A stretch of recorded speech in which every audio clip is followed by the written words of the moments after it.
Hey guys, Prowl 1701 here, and today we are going to talk about the second Doctor story, the Krotons. And I have a feeling I like this one better than most people do because this was my first time watching it, and I never really hear much about it online. I either hear that it's not really that great, not necessarily bad, like say the Dominators, but not really that great, or either that I just don't hear much about it at all, just kind of eh. I actually really enjoyed it. I don't love it, but I actually thought it was a pretty good story.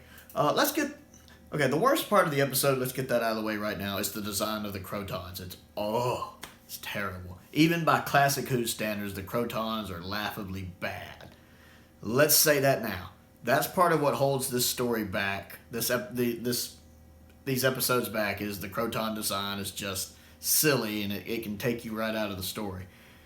Let's get that out of the way. And that could be part of people's issue with it. I do think it's a silly, goofy design. The story itself, though, the Kroton design is not Robert Holmes' fault. He had nothing to do with that. He did the story. This is the first Robert Holmes story, and Robert Holmes is probably the best person to ever write for Doctor Who, period. He's definitely one of like the top 2 or 3. If you don't want to say the best, he's up there. Robert Holmes has done or partially done some of the best Doctor Who stories ever made. Bar none. And this was his first one. And I think the script on its own works pretty well. I'm not saying it's stellar, but it works pretty good. It's got a lot of good ideas going for it. You know, the alien race, educating primitives to try to get them to a certain level to suit their needs. And when they fail, they just kill them because they're waste. I like the fact they're kind of a crystal entity and that they can kind of disintegrate and then reintegrate.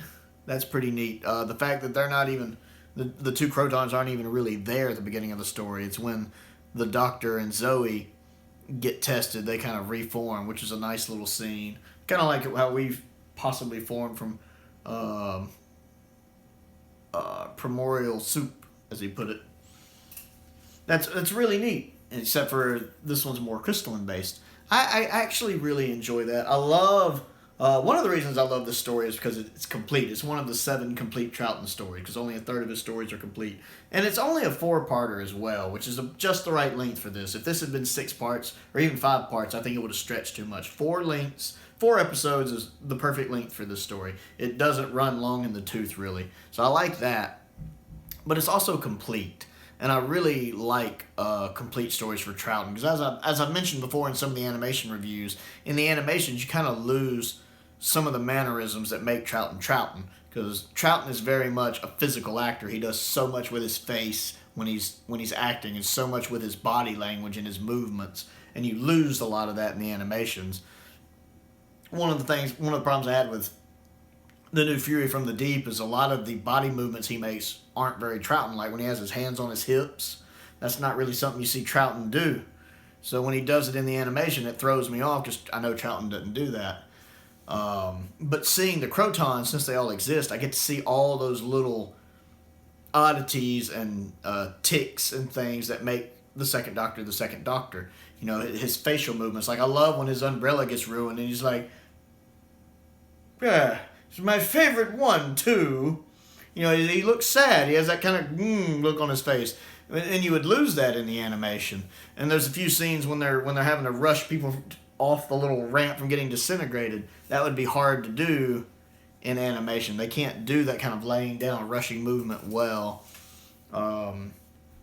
It's like when you watch the existing footage from Fury, and then you watch the animated footage from Fury, you can tell they had to cut some corners. Some of the scenes had to change slightly to accommodate the animation. Here we don't have that problem. We actually have the original episodes, and that really bolsters this for me.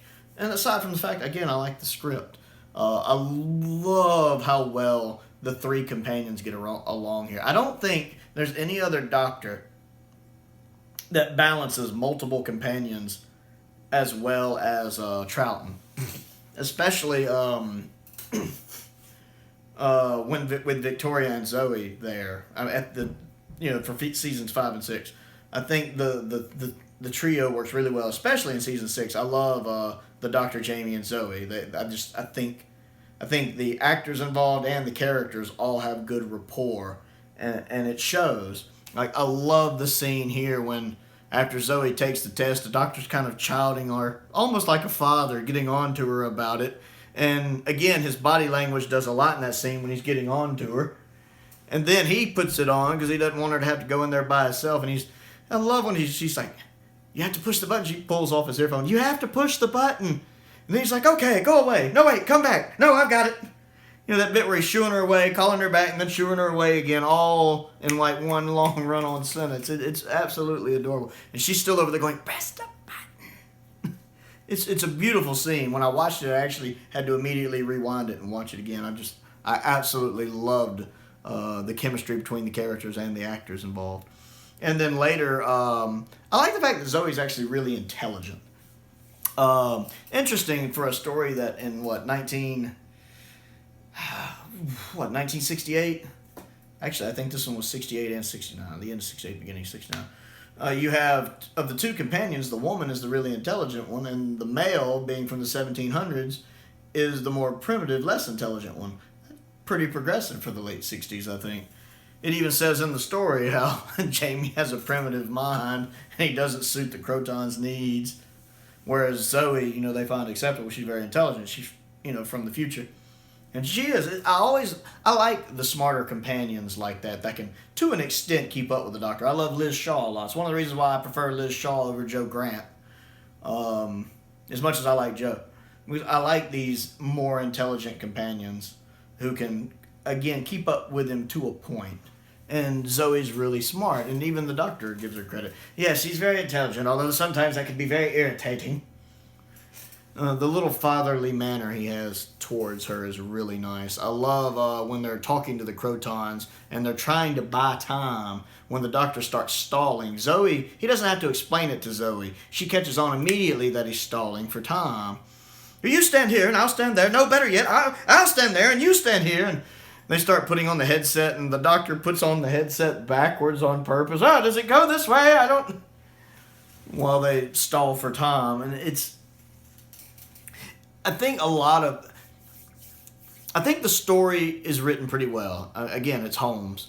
But I think the actors playing the main three here do a good job of also building it up. They have a lot of great character moments together. I love when they first walk out of the TARDIS, and it quickly establishes you're on an alien planet. You have the twin suns, for example. And, of course, I love the fact Troughton comes out with the umbrella and starts walking around. It might be rain. Lots of sulfur in there. It's just, again, you kind of lose that, I would think, in an animation.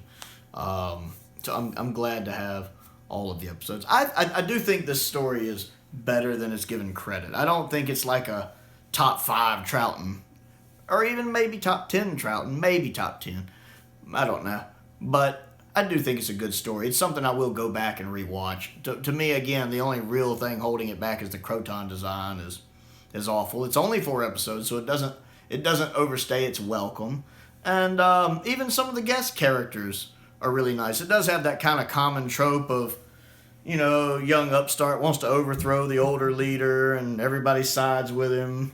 That happens a lot in Doctor Who. But other than that, it is a good story. So the Krotons, a good second Doctor story, a nice first outing for Robert Holmes, and another wonderful chance to see Zoe, Jamie, and the Doctor all together, because they do have a very good rapport. Anyway, click the like button, click the subscribe button, click the bell for notifications. Check out my main channel, Prowl 1701, PROWL 1701, where I talk about all things Star Wars, and most importantly, stay safe, and thank you for watching.